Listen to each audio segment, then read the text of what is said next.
Good morning guys. Andito ko sa other side of Tundol, White Sand Beach. Andito ko sa tinatawag nilang Pakiling Bridge. Ito sa likod yung ilog or sapa. Andito ko sa bridge, ibabaw ng bridge. Ayan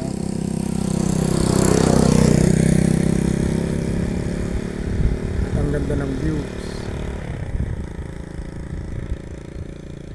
Kita niyo yung mga bungalo na yan, Grabe.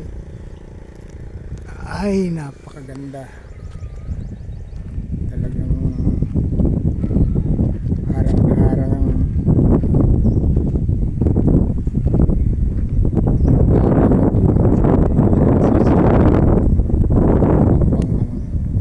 ilog. Dami ng mga nakataas na ugat ng bungalon. Ganyan ang bungalon guys, nakataas yung ugat niya na ganyan. Sinasagap lahat ng mga organic materials, nagiging pagkain ng mga ibang nilalang. Ayan ganda. At may mga pumupusag-pusag pang isda dyan sa ilog.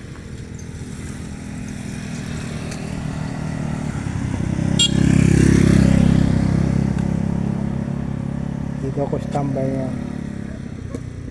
Ito sa kabila napakakapal din ng bungalo. Good morning.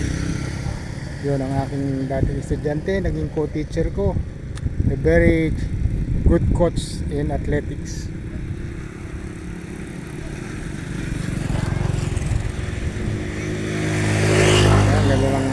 Ang ganda ng tubig guys. Pabalik sa dagat yung tubig niya. Galing na sa mga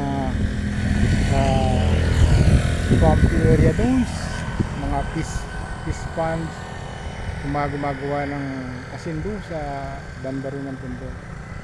So babalik ngayon dito sa dagat na may mga dalang organic matters na pagpipistahan ng mga sea creatures.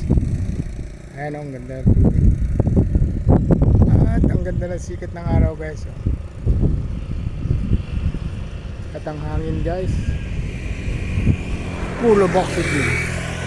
Press na press.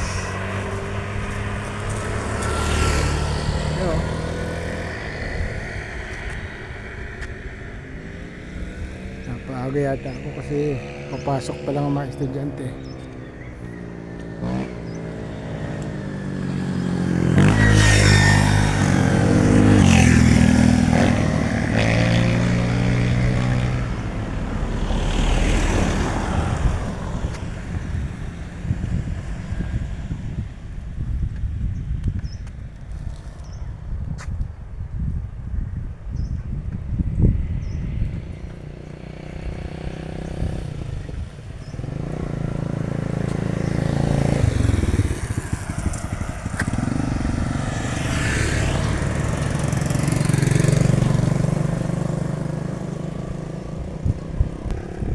Okay guys, thank you for watching.